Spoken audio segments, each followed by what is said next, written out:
Thousands of international tourists are in the U.S. for the World Cup, and they're sharing fresh perspectives on everyday American life. It's really building a growing appreciation for American culture.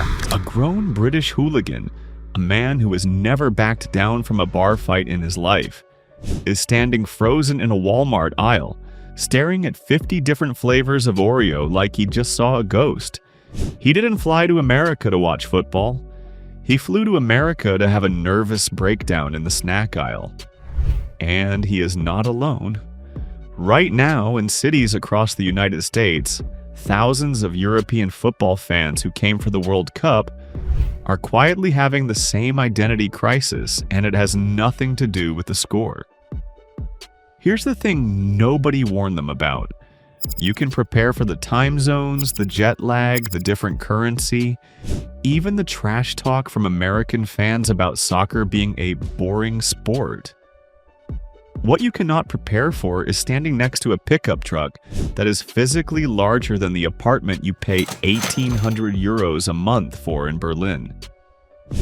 This is the story of what happens when the old continent collides head-on with American size, American excess, and American hospitality, and honestly, it breaks people a little. Stick around, because by the end of this, you're going to understand exactly why grown men are recording themselves crying next to a gas station. It starts the second they walk out of the airport. Forget the tidy, walkable streets of London or Paris. The first opponent these fans face isn't a rival team, it's the sheer physical scale of everything around them. Trucks like the Ford F-150 and the Ram 1500 line the streets with wheels that sit at hip height on a grown adult. And more than one German fan has stood next to one of these things and quietly admitted, out loud, on camera, that the truck takes up more square footage than his entire rented flat back home. These are people who grew up parallel parking hatchbacks in alleys built for horses and carts. And now they're staring at what can only be described as a civilian tank with cup holders. And it's not just the trucks. A regular two-lane road in Texas or California is often as wide as a UK motorway, engineered for cars that treat highways like personal driveways. Fans keep asking the same question into their phones. What is the need? Nobody needs a fridge 2 meters tall that eats more electricity than a small pub in rural France. Yet there it is, sitting in their rental apartment, holding enough gallon jugs of milk to survive a minor apocalypse. Even real estate breaks their brains. Back home, 65 million euros buys an actual centuries-old chateau in the Loire Valley. In the Hamptons, that same number buys a modern house on the water that one visibly stunned tourist compared, without a hint of irony, to a house he once saw in Albania. By the time these fans pull off the highway for gas, they think they've seen the peak of American excess. They have not. Nothing prepares a European for their first Buc-ee's. Picture over 100 gas pumps circling a gleaming building the size of a shopping mall, with a smiling cartoon beaver as the mascot. People line up for 18 minutes in blistering Texas heat just to get through the doors on opening day. The kind of devotion Europeans usually reserve for Champions League finals. Walk inside and you're hit with the smell of slow-smoked brisket instead of gasoline. Walls of jerky in flavors like spicy honey and black pepper, machines cranking out fresh tortillas nonstop, and endless bins of a maple-flavored popcorn snack that has apparently converted grown football hooligans into obsessive snack hoarders. A single brisket sandwich here packs close to 1,000 calories, gone in under 5 minutes flat, eaten in a moving car. Then comes the drink. In most of Europe, water costs more than beer, and asking for a second soda without paying again is basically committing a social crime. So, when these fans discover the free refill, something inside them shifts permanently. They stand in front of walls of soda fountains, just pressing the nozzle over and over like they've unlocked a cheat code for reality. And the cup sizes don't help.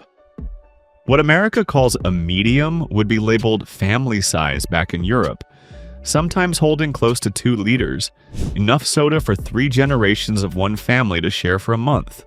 One viral clip nails it perfectly. A Texan living in Finland comes home, orders a medium.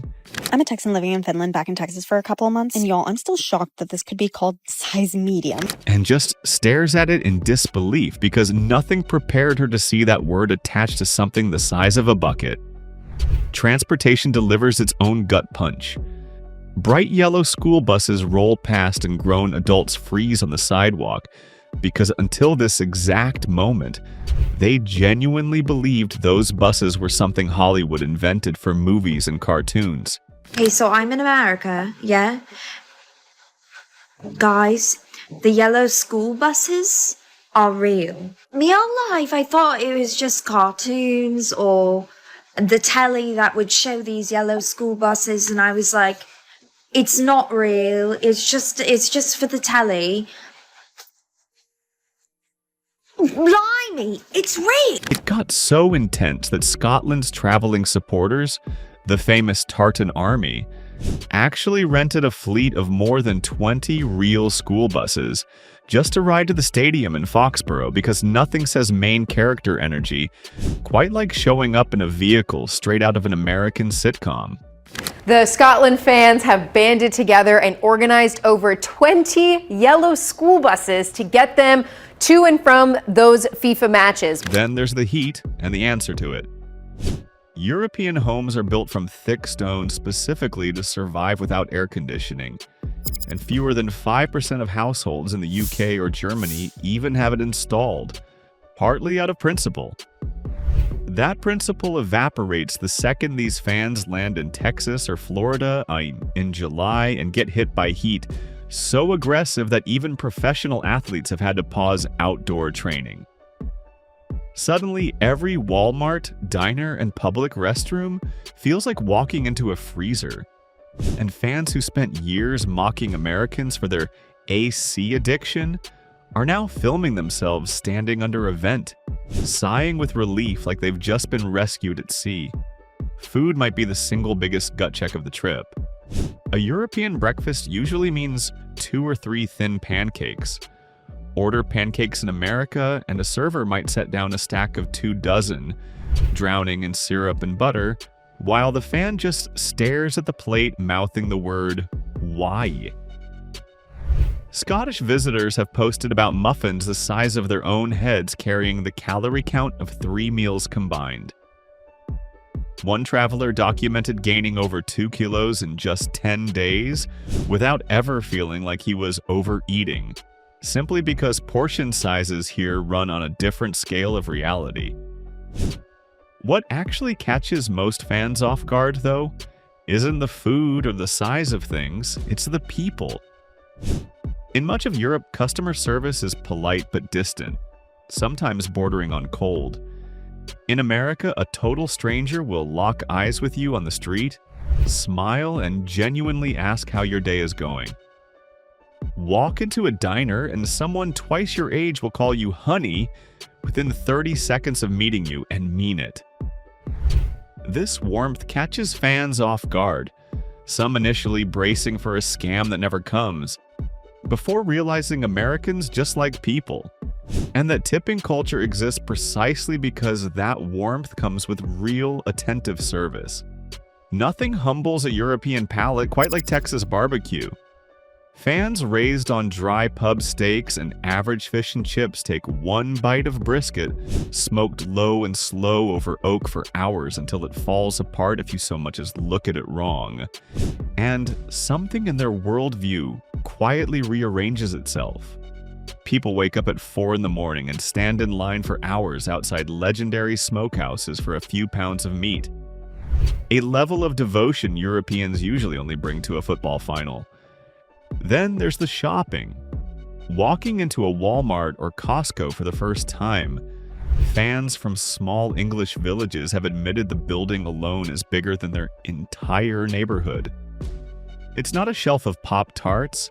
It's an aisle stretching into the distance with dozens of flavors nobody asked for.